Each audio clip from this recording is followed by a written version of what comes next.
Hey there, it's Ashley from WTI, and what I have right here is the Men's Port Authority Camouflage hat.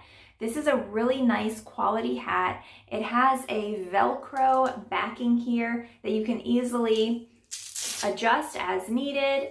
I like this Velcro backing because you can adjust it without having to take it off your head. I also like that this is a breathable mesh here in the back, as you can see my hand through this. And then in the front, you have a full cover here. And it gives you different variations of the camouflage. Of course, you have the green, the browns. It has the sticks and the leaves on it. It also has camouflage on the underside here as well. So if you are hunting or doing something outdoors and you need to have camouflage head to toe, then this is a great option for you, or you might just like the design. It's been really nice. It's also easy to wash because oftentimes when you're outdoors, of course, you're going to get it dirty. And this has been a hat that's really held up well, and that's my point of view.